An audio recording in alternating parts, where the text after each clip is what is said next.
우리 하나님 주신 말씀 함께 봉독하도록 하겠습니다. 오늘 하나님 주신 말씀은 느헤미야 2장 1절부터 10절까지 말씀입니다. 우리 함께 봉독하겠습니다. 아닥사스다 왕 제20년 니산월에 왕 앞에 포도주가 있기로 내가 그 포도주를 왕에게 드렸는데 이전에는 내가 왕 앞에서 수심이 없었더니 왕이 내게 이르시되 네가 병이 없거늘 어찌하여 얼굴에 수심이 있느냐 이는 필연 내 마음에 근심이 있음이로다 하더라.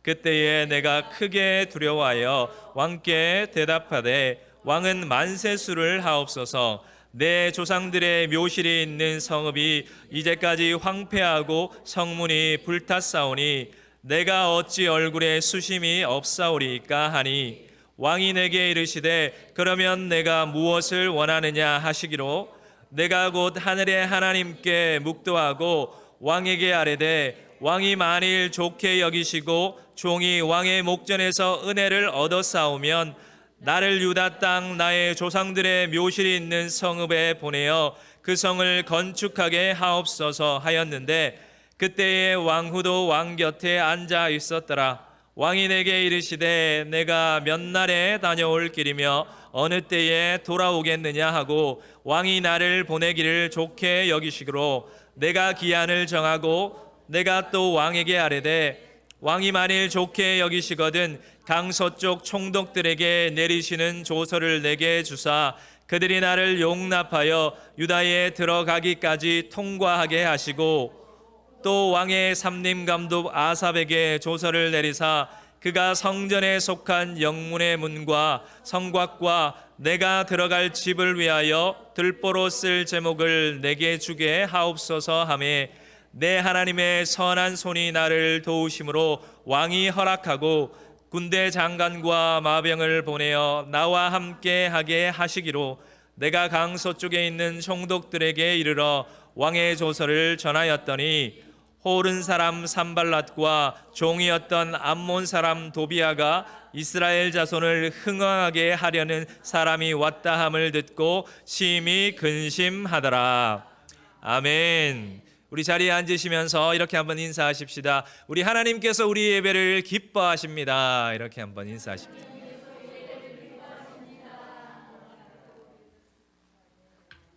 아멘. 아멘이신 줄 믿습니다. 할렐루야.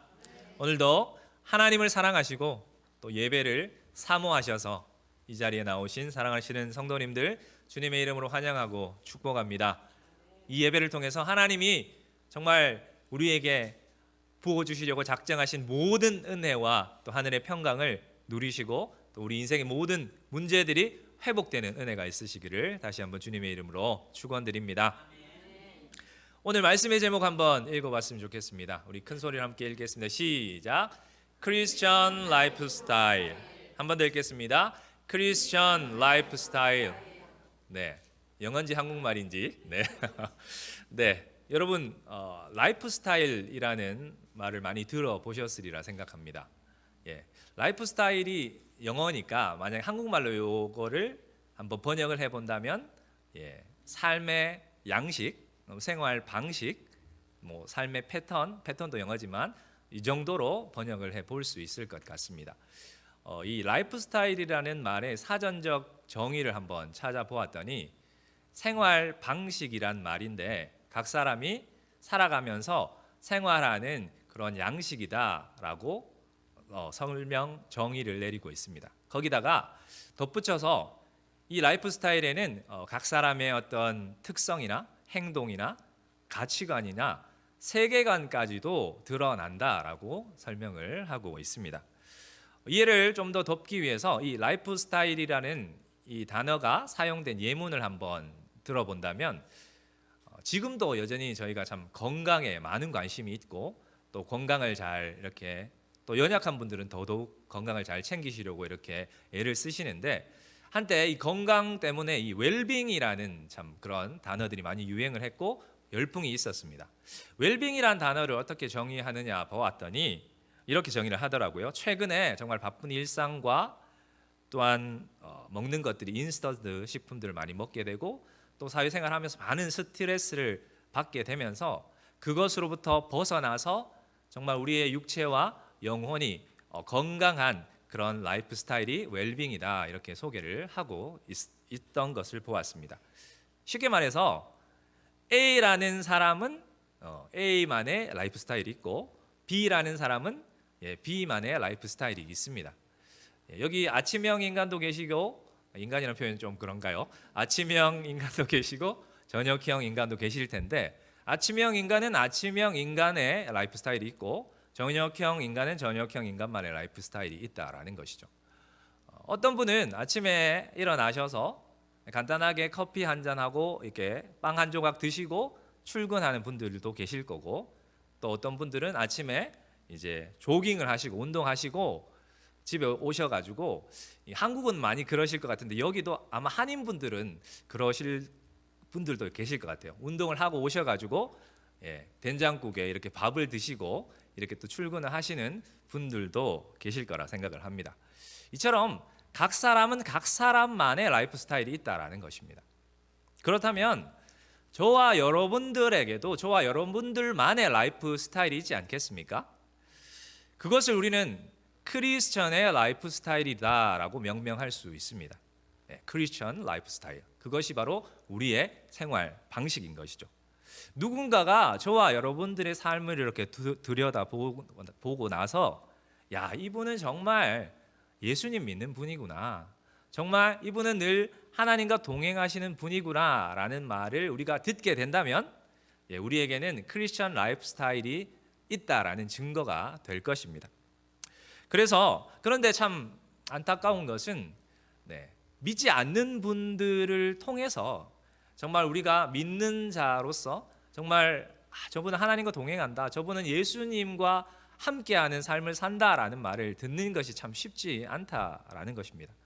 믿지 않는 분들을 통해서도 그렇지만 함께 신앙생활을 하는 같은 성도된 입장에서도 참 요즘은 저분은 정말 하나님과 함께하는 분이구나 라는 말을 함께 서로가 이렇게 정말 중심에서 우러나오는 말로 하는 것이 참 쉽지 않은 시대를 우리가 살아가고 있는 것 같습니다. 오늘 본문은 느헤미야를 통해서 이 크리스천 라이프 스타일이 어떠해야 하는지, 정말 그리스도인답게 살아가는 삶의 방식이 어떠해야 하는지를 우리에게 잘 보여주고 있습니다. 말하기는 오늘 말씀을 통해서 우리가 크리스천 라이프 스타일이 무엇인지를 분명히 알고 정말 그리스도인답게 사셔서 온전히 하나님께만 영광 올려드리시는 저와 여러분들 되시기를 주님의 이름으로 축원드립니다. 지난주부터 두 번이지만 느헤미야를 우리가 살펴보고 있습니다. 우리가 느헤미야 1장을 통해서 느헤미야가 어떤 사람이라는 것을 우리가 보았습니까? 그는 바로 기도의 사람이었습니다.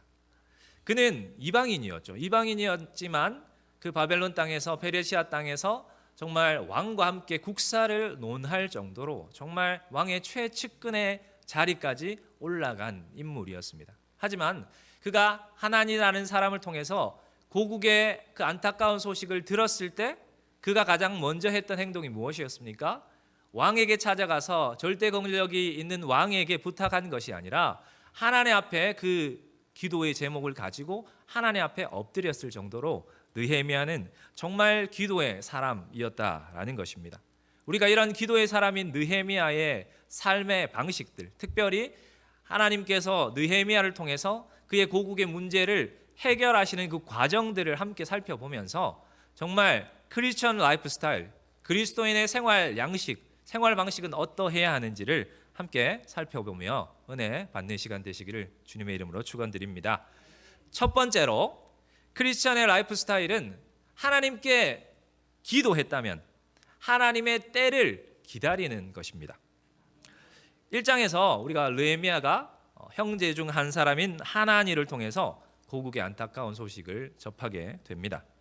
이 소식을 접한 느헤미야는 바로 하나님 앞에 가서 엎드리기 시작하죠.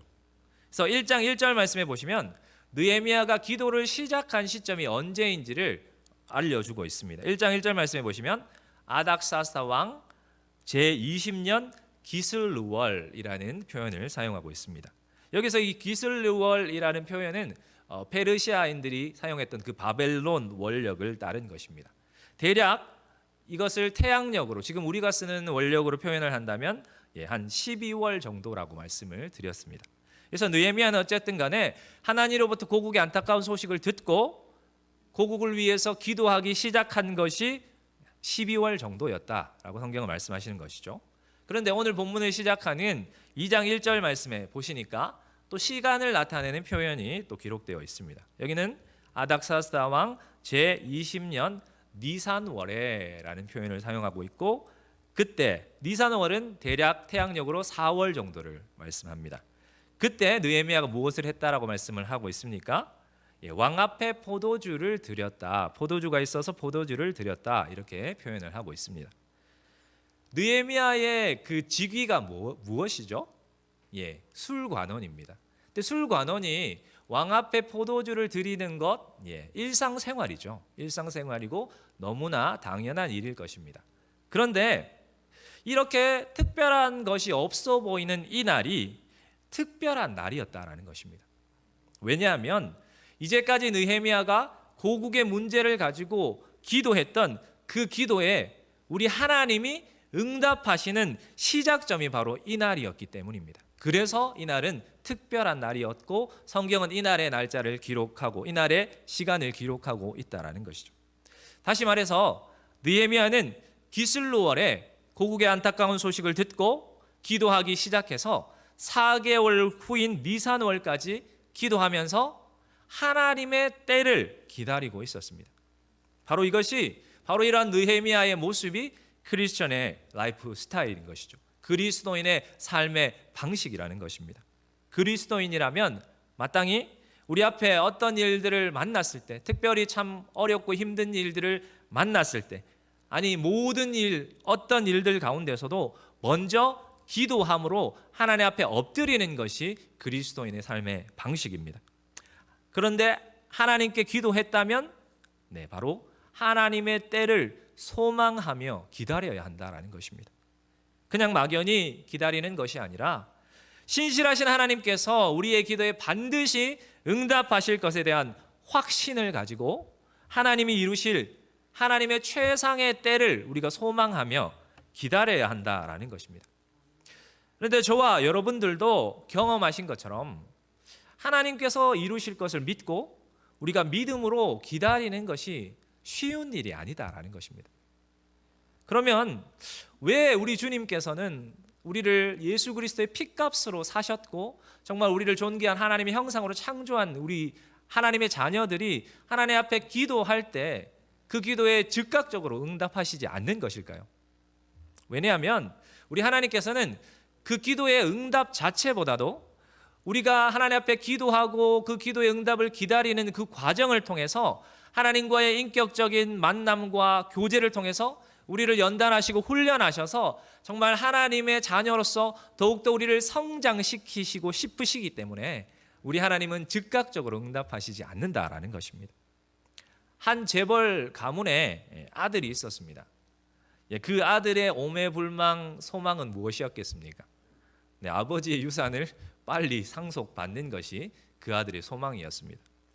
근데 하지만 아버지는 어떻습니까? 아버지는 이 아들의 바램대로 아들에게 유산을 금방 상속해 주지 않습니다. 왜 그렇습니까? 그 아들이 정말 그 아버지의 유산을 잘 물려받아서 그 기업을 이어갈 수 있는 그러한 인재가 될 때까지, 그 자녀가 성장할 때까지 아버지는 기다리신다라는 것입니다. 마찬가지인 것이죠. 저와 여러분들은 어떠하십니까? 이런 삶의 방식을 가지고 계십니까? 먼저 매사에 그리스도인이라면 매사에 하나님께 기도함으로 나아가고 계십니까? 아니면 먼저 저와 여러분들의 어떠한 방식으로 그 일들을 해결하려고 애쓰고 힘쓰고 계시지는 않습니까? 바라기는 어떠한 일을 만나시더라도 먼저 하나님 앞에 아뢰시는 저와 여러분들 되시기를 주님의 이름으로 축복합니다. 또한 하나님 앞에 아뢰셨다면 모든 문제의 해답을 가지고 계시고 전지전능하신 그 하나님께 맡기셔서 최상의 결과, 최상의 때를 주실 그 하나님을 신뢰하시고 하나님의 때를 기다리시는 저와 여러분들 되시기를 주님의 이름으로 한 번 더 축복합니다. 여러분, 하나님의 생각은 우리의 생각과 다릅니다. 우리의 생각은 결코 하나님의 생각에 미칠 수 없습니다. 하나님께서는 우리를 너무 잘 아시죠. 우리 자신보다도 우리를 잘 아시는 분이 하나님이십니다. 오죽했으면 하나님께서 우리의 머리카락까지도 다 세신다라고 말씀하고 계시지 않습니까? 그래서 우리 하나님이 우리에게 품고 계신 마음은, 하나님의 생각은 성경에 뭐라고 말씀합니까? 재앙이 아니고 평안이다라고 말씀하십니다. 하나님께서는 합력하여 선을 이루셔서 우리에게 가장 선하고 복된 것으로 우리를 그러한 길로 인도하시기를 원하시는 분이십니다. 그래서 정말 예수 그리스도의 생명도 아낌없이 우리를 위해 내어주신 분이다라는 것이죠. 그렇기에 우리가 하나님 앞에 기도했다면 우리를 향하신 하나님의 가장 완벽하신 때를 우리가 기다리는 것이 가장 현명한 행동이라는 것입니다. 이 기다림의 시간이 아까 말씀드린 것처럼 저와 여러분들에게 정말로 유익하고 행복한 시간이 될 것입니다. 왜냐하면 그 시간을 통해서 우리 하나님과 깊은 교제를 나눌 수 있기 때문인 것입니다. 느헤미야는 이 사실을 너무나 잘 알았기 때문에 하나님께 기도했고 하나님의 때를 철저하게 기다렸습니다. 저와 여러분들의 삶의 모습에도 이러한 모습이 있기를 원합니다. 정말 하나님 앞에 먼저 기도하셨다면 하나님의 때를 기다리시기를 소망합니다. 두 번째로, 크리스찬의 라이프 스타일은 하나님의 때라는 확신이 왔다면, 확신이 들었다면 담대하게 나아가는 것입니다. 느헤미야는 고국의 안타까운 소식을 듣고 하나님 앞에 기도하면서 하나님의 때를 기다렸습니다. 근데 아까도 말씀드린 것처럼 우리가 하나님의 응답을 기다리는 것이 쉽지가 않습니다. 그래서 느헤미야도 사람인지라 하나님 앞에 고국의 문제를 맡겨드리고 기도하고 있었지만 고국에 대한 생각들을 할 때마다 그의 마음 가운데 염려와 근심이 있었다라는 것이죠. 그래서 오늘 본문 1절 2절 말씀해 보시면 어느 날 그가 여느 때와 같이 왕에게 앞에 나아가서 술관원으로서의 임무를 감당하기 위해서 왕 앞에 포도주를 드렸습니다. 그런데 그때에도 그의 마음에는 고국에 대한 그런 염려가 있었던 것 같습니다. 그 염려가 마음속에만 있었으면 좋았을 것인데 그의 얼굴에도 그런 염려와 근심이 드러났었던 것 같습니다. 그런 그의 모습을 보고 왕이 알아차릴 정도였으니 말이죠. 그래서 왕은 느헤미야에게 이렇게 말을 합니다. 질문하죠. 네 얼굴에 왜 근심이 있느냐라고 왕이 느헤미야에게 질문을 하는 것입니다. 이 말을 들은 느헤미야 깜짝 놀라며 크게 두려워했다라고 성경은 말씀합니다. 왜냐하면 그것은 왕 앞에 서는 신하로서의 도리가 아니었을 뿐만 아니라 법적으로도 금지된 행위였기 때문입니다.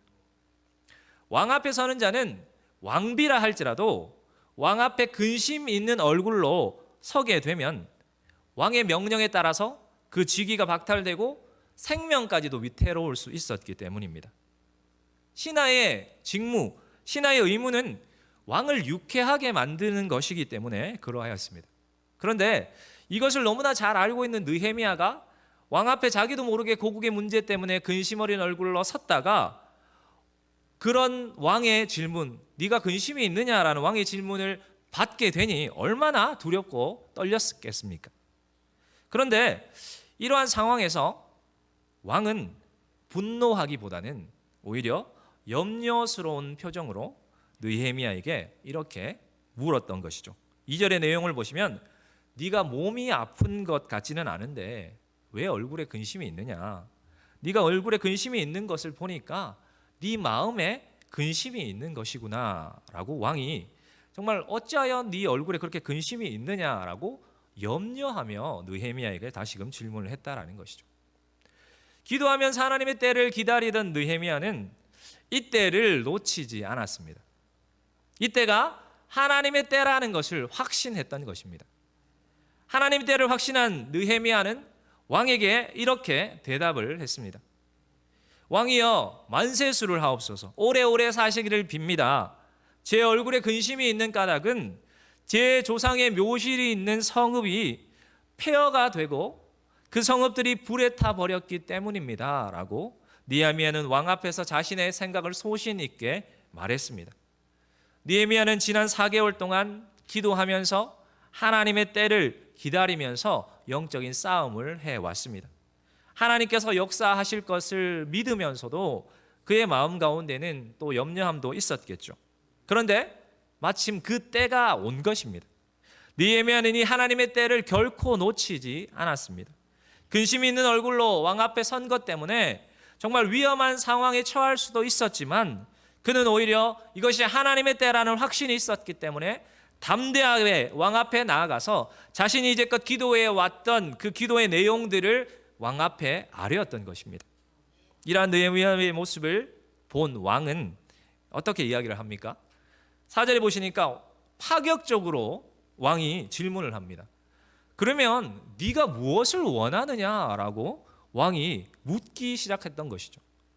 근심된 얼굴 때문에 큰 징계를 받을 수 있었던 상황이었지만 하나님의 때임을 확신한 느헤미야는 담대함으로 나아갔고 왕을 통해서 문제 해결의 실마리를 얻게 되었다라는 것이죠. 사랑하는 여러분, 이것이 바로 크리스천의 라이프 스타일입니다.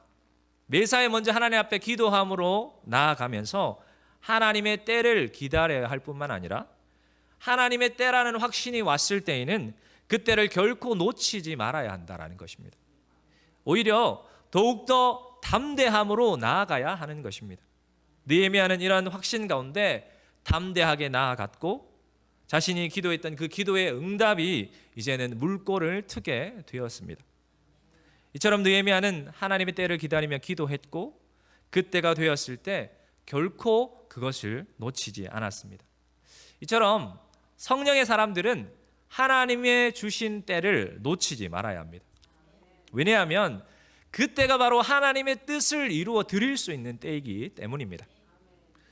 잘 아시는 빌레 그레엄 목사님의 자서전에 이런 이야기가 기록되어 있습니다.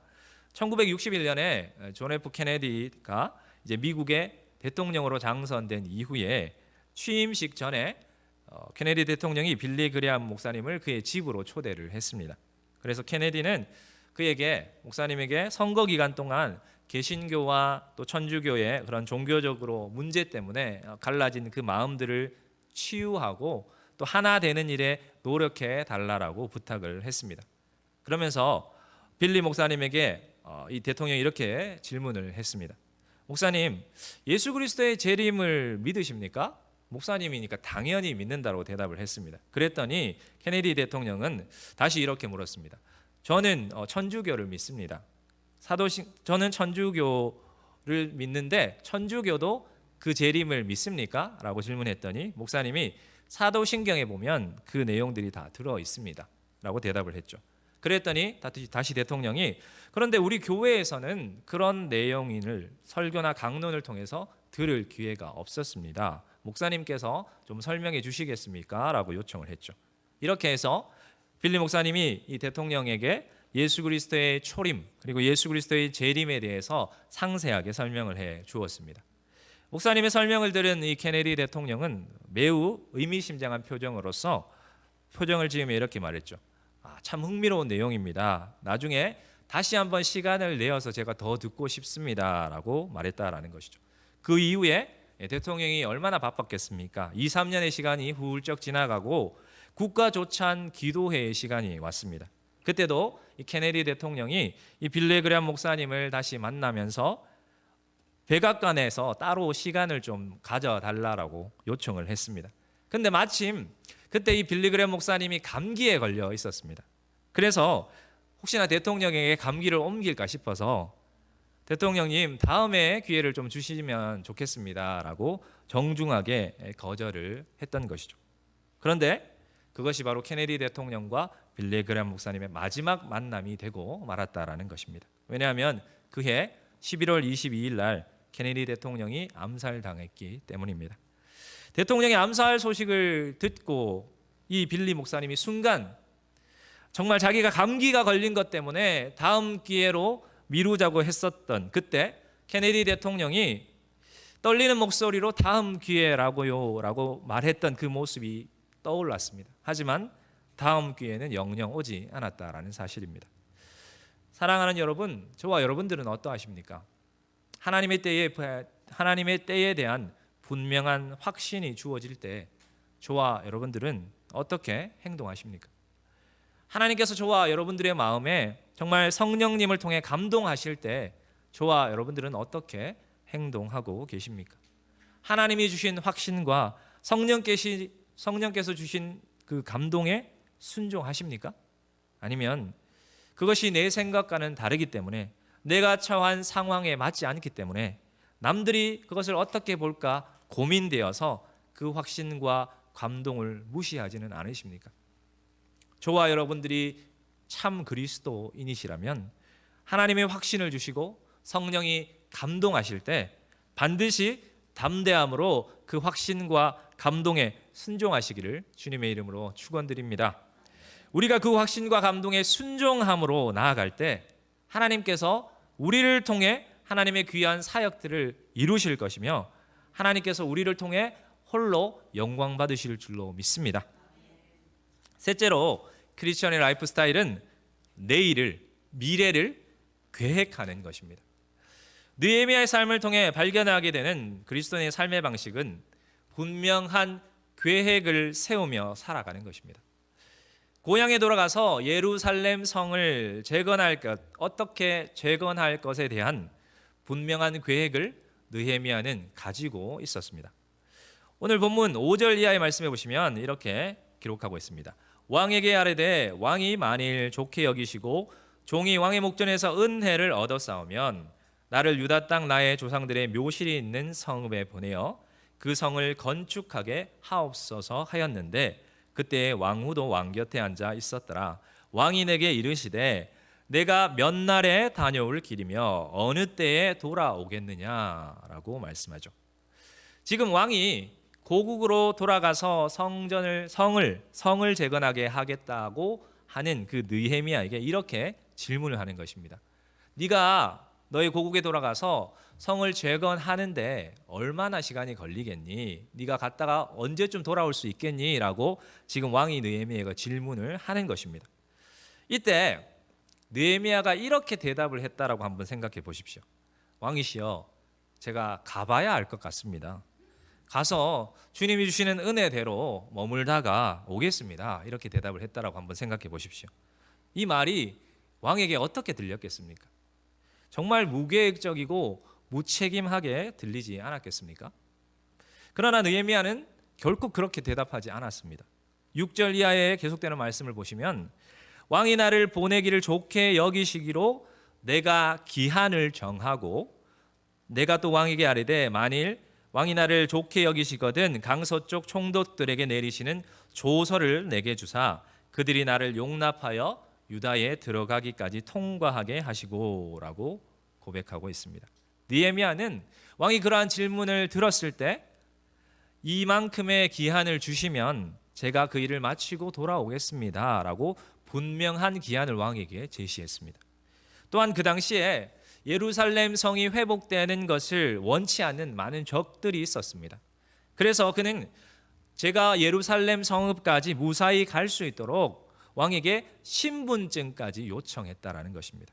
계속해서 8절 말씀해 보시면 또 왕의 삼림 감독 아삽에게 조서를 내리사 그가 성전에 속한 영문의 문과 성곽과 내가 들어갈 집을 위하여 들보로 쓸 제목을 내게 주게 하옵소서 하매 하나님의 선한 손이 나를 도우심으로 왕이 허락하고라고 기록합니다.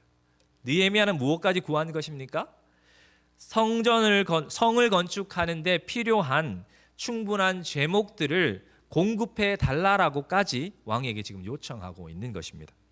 이처럼 왕이 네가 무엇을 원하느냐라는 한마디 질문에 느헤미야는 그 질문이 떨어지자마자 일목요연하게 자기가 가지고 있는 예루살렘 성 재건에 대한 청사진을 왕에게 제시했던 것입니다.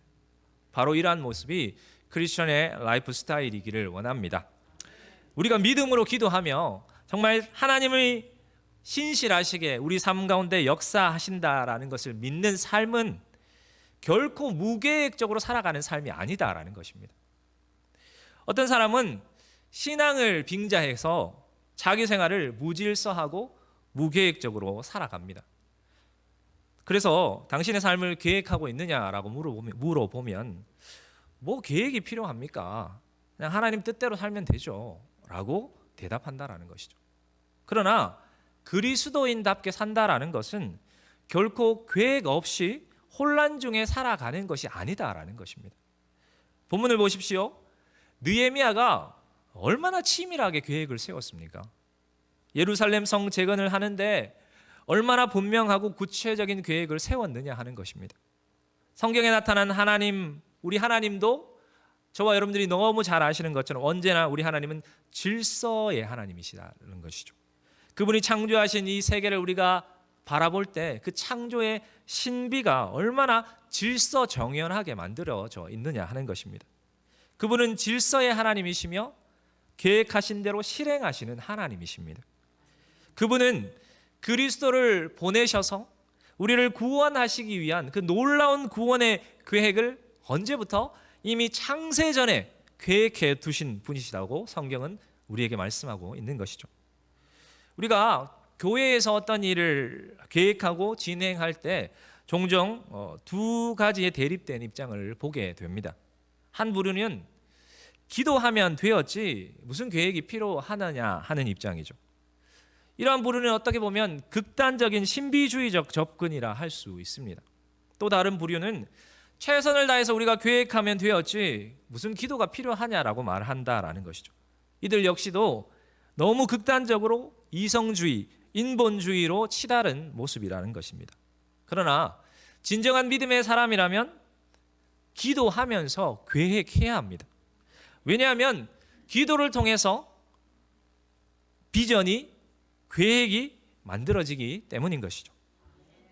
이 땅을 살아가는 사람들은 누구나 꿈이 있습니다. 그런데 그 꿈을 실현하기 위해서는 계획이 있느냐 없느냐가 그 꿈이 비전이 될 수도 있고, 이런 표현이 어떨지 모르겠지만 개꿈이 될 수도 있다는 것입니다. 개꿈이라는 말이 나와서 개꿈에 관련된 얘기를 하나 들려드리겠습니다. 어느 집에 두 아들이 있었습니다. 두 아들이 있었는데 이 두 아들이 모두 다 개를 기르고 싶어하는 그런 꿈이 있었습니다. 다시 말해서 두 아들 다 개꿈을 꾸고 있었습니다. 그런데 한 아들은 꿈만 꾸는 겁니다. 꿈만 꾸는 것에 반해서 다른 한 아들은 꿈을 꾸면서 막 개집을 설계를 하고 개집을 이렇게 좀 지었으면 좋겠다라고 막 구상을 하고 있는 것입니다. 근데 만약에 저와 여러분들이 그들의 아버지이고 한 아들에게만 개를 사줄 수 있다면 여러분들은 누구에게 개를 사주시겠습니까? 네, 그냥 꿈만 꾸고 있는 아들에게 사주시겠습니까? 아니면 소원을 품고 계획하는, 그리고 어쨌든 힘써서 그것을 이루려고 하는 아들에게 사주시겠습니까? 당연하다라는 것이죠. 그런데 많은 사람들은 왜 꿈은 꾸는데 계획은 하지 않는 것일까요? 또 어떤 분들은 내가 계획만 하고 실천하지 못하면 어떡하냐라고 말을 한다라는 것이죠. 다시 말해서 실패하는 것이 두렵다라는 것입니다. 그러나 존 맥스웰은 이렇게 말했습니다. 실패가 두려워서 아무것도 계획하지 못하는 사람은 실패를 계획하는 것이다 라고 말을 했습니다. 사랑하는 여러분, 저와 여러분들이 참된 그리스도인이시라면 반드시 장래를 기도하며 구체적으로 계획하시기를 소망합니다. 그러할 때 우리 하나님께서 우리를 통해 더 큰 역사를 이루어 주실 줄로 믿습니다. 말씀을 정리하겠습니다. 사랑하신 여러분, 저와 여러분들은 예수 그리스도의 피값으로 구원받은 그리스도인입니다. 저와 여러분들이 그리스도인이라면 마땅히 그리스도인답게 살아야 함을 잊지 마십시오. 다시 말해서 저와 여러분들에게는 오늘 말씀의 제목처럼 크리스천 라이프 스타일이 있어야 한다라는 것이죠. 누가 우리를 보더라도 당신은 그리스도인의 삶의 방식대로 살고 있다라는 말을 우리가 들어야 한다라는 것입니다. 저와 여러분들은 오늘 성경의 느헤미야를 통해서 크리스천 라이프 스타일이 어떤 것인가를 함께 살펴보았습니다. 저와 여러분들이 그리스도인이시라면 마땅히 매사에 먼저 하나님 앞에 엎드려 기도하시기를 주님의 이름으로 축복합니다. 하나님 앞에 기도했다면 무엇을 기다려야 할까요? 하나님의 때를 기다리십시오. 그 기다림의 시간이 저와 여러분들이 하나님과의 더 친밀한 교제를 통해서 성장할 수 있는 시간이기 때문입니다.